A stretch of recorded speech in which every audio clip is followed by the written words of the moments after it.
Assalamualaikum warahmatullahi wabarakatuh. Halo anak-anak, kita berjumpa kembali yaitu belajar matematika. Kemarin kalian sudah belajar kekongruenan dan kesebangunan tentang kekongruenan bangun datar.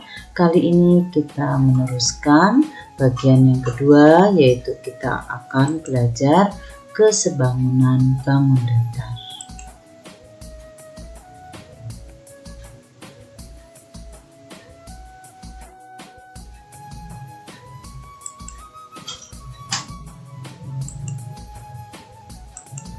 Tujuan pembelajarannya yang pertama adalah siswa dapat mengidentifikasi dua bangun datar yang sebangun. 2.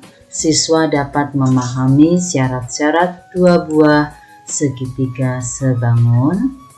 3. Siswa dapat menyelesaikan soal-soal yang berhubungan dengan kesebangunan.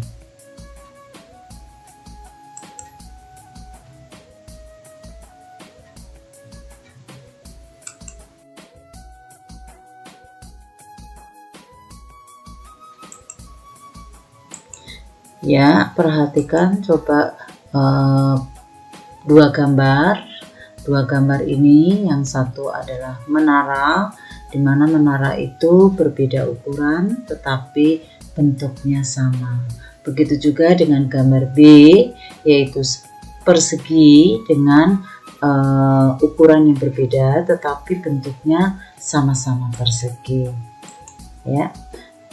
Gambar di atas ini adalah merupakan contoh dua bangun sebangun, yaitu bentuknya sama, ukurannya berbeda.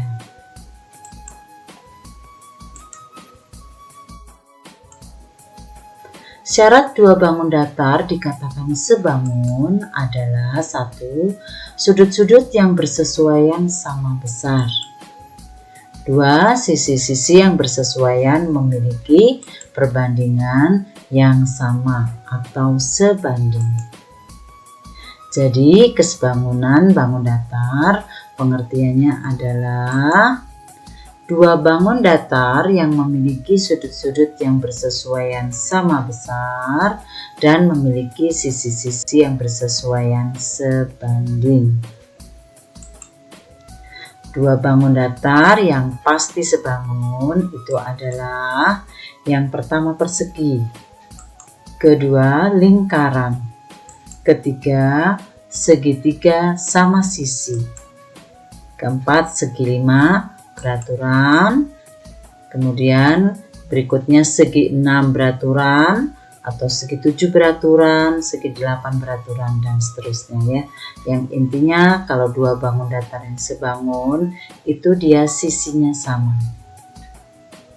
Contoh persegi, ini keempat sisinya sama. Lingkaran pasti dia jari-jarinya hanya satu sama.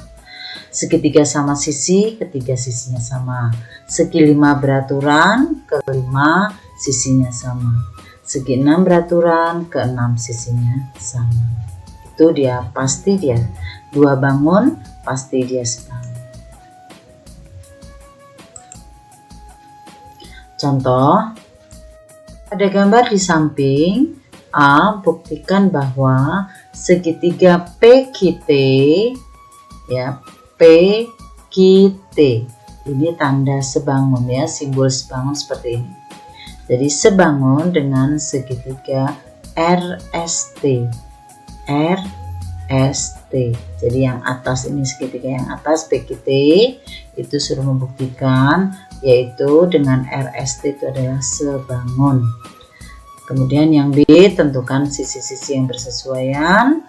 Pertanyaan yang C, tentukan panjang PQ. Yang pertama dulu ya, A, buktikan bahwa segitiga PQT sebangun dengan segitiga RST.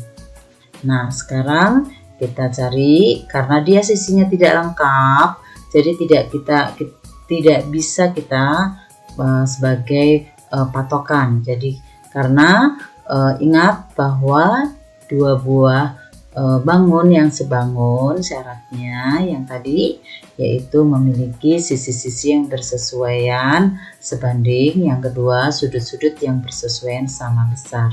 Di sini kita menggunakan sudut-sudut yang bersesuaian sama besar, yaitu pertama sudut PTQ. PTQ berarti yang kuning ini ya, sudut yang kuning itu sama dengan RST, sama dengan sudut RST. Ini R ya, ini RTS ya, maaf ya tadi ya, ulang, sudut PTQ sama dengan sudut RTS. Jadi yang kuning ini sama, kenapa sama? Karena bertolak belakang. Kemudian sudut Q PT berarti yang warna ungu ini sama dengan sudut RST, sama dengan ungu juga. Alasannya apa? Yaitu dalam berseberangan. Begitu juga dengan sudut PQT sama dengan sudut TRS, yaitu yang berwarna biru ini sama, yaitu dalam berseberangan juga. Jadi segitiga PQT dan sebangun dengan segitiga RST karena memiliki sudut-sudut yang bersesuaian sama besar. Berikutnya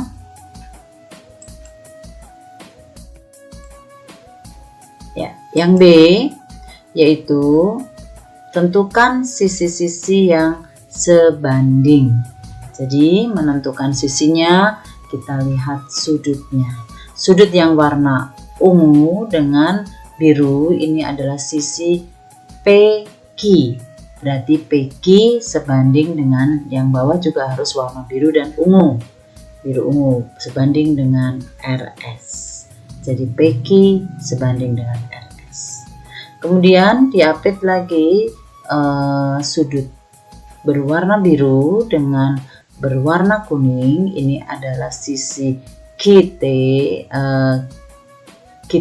ya, sisi QT sama, ini sebanding dengan yang bawah juga biru dan kuning, sisi TR. Ini QT sebanding dengan TR. Begitu juga dengan PT yang berwarna ungu dan kuning sebanding dengan yang berwarna ungu dan kuning. Jadi PT sebanding dengan TS. Jadi itu adalah sisi-sisi yang sebanding. Berikutnya yang C, panjang PQ. Ya.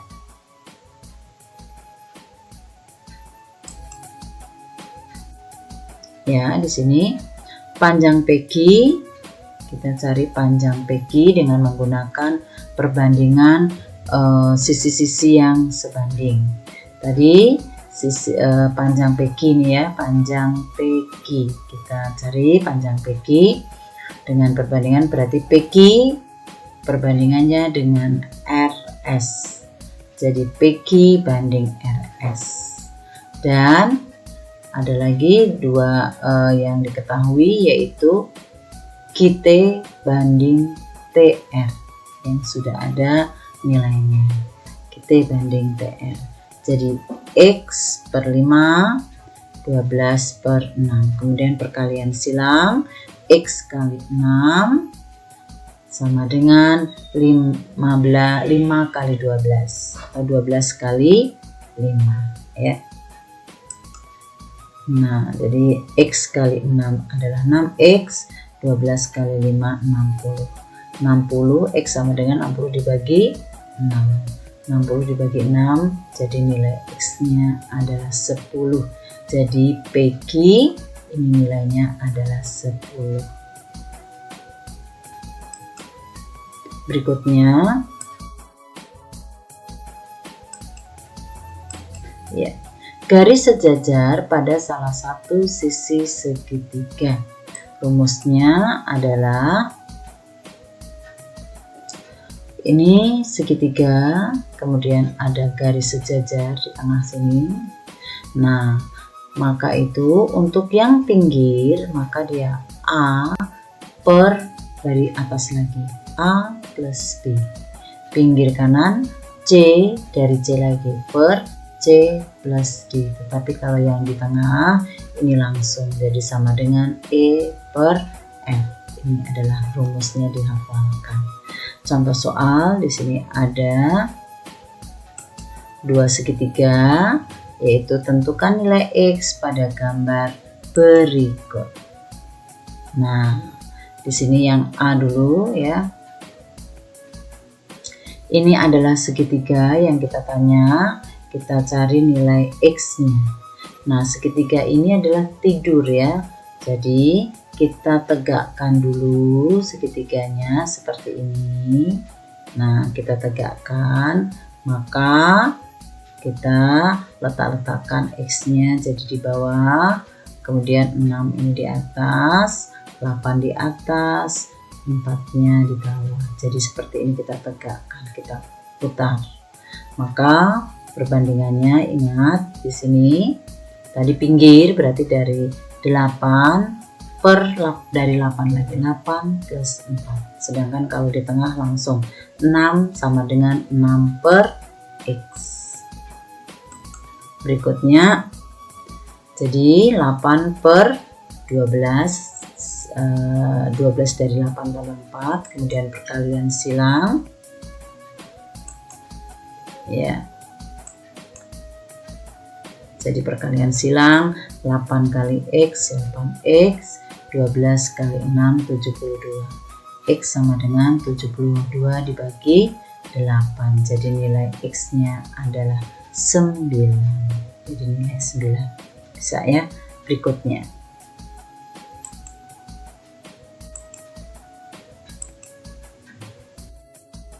Yang B yaitu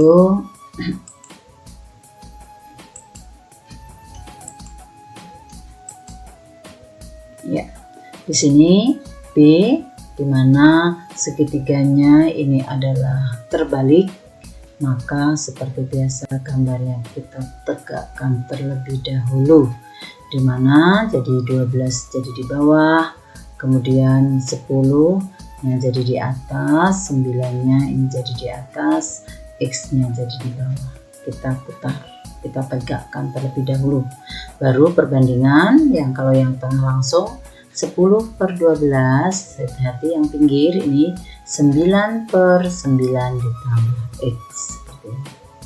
Kemudian perkalian silang 10 kali 9 plus X, kemudian 12 kali 9, 11, 10 kali 9 90, 10 kali X 10X, 12 kali 9 108.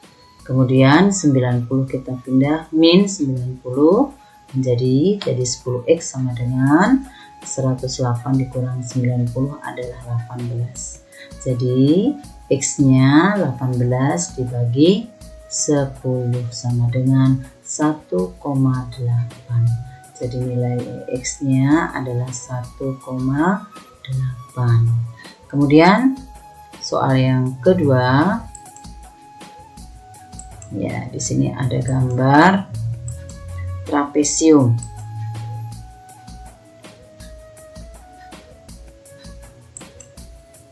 Ya, jadi pada gambar trapesium di atas tentukan panjang EF. Kita suruh menentukan panjang EF. Caranya bagaimana?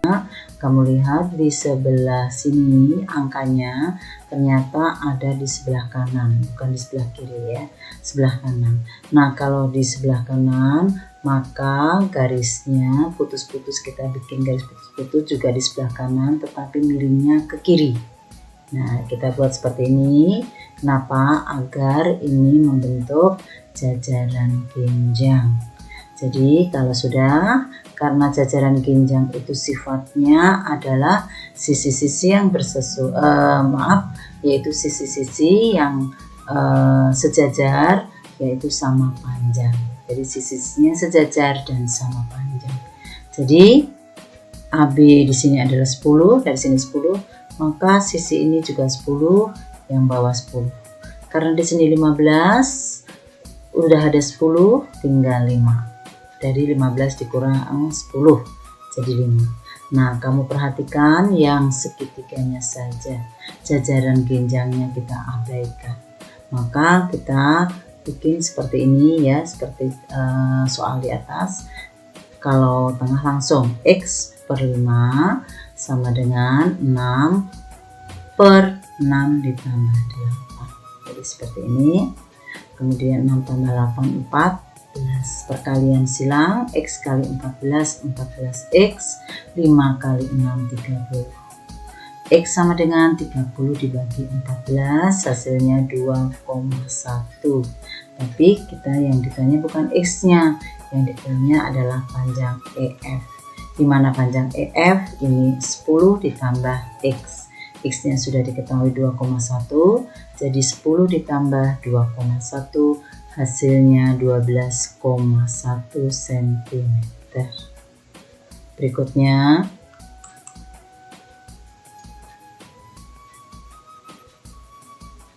ya, ini ada latihan soal, di mana latihan soalnya ada 3, jadi nomor 1, ini nomor 2. Kemudian di sini juga nomor. Nah, ini kamu kerjakan terlebih dahulu, catat yang kita bahas tadi, kamu catat.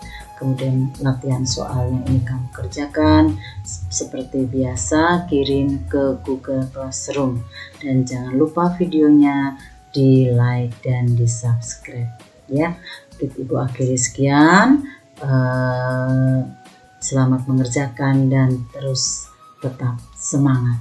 Wassalamualaikum warahmatullahi wabarakatuh.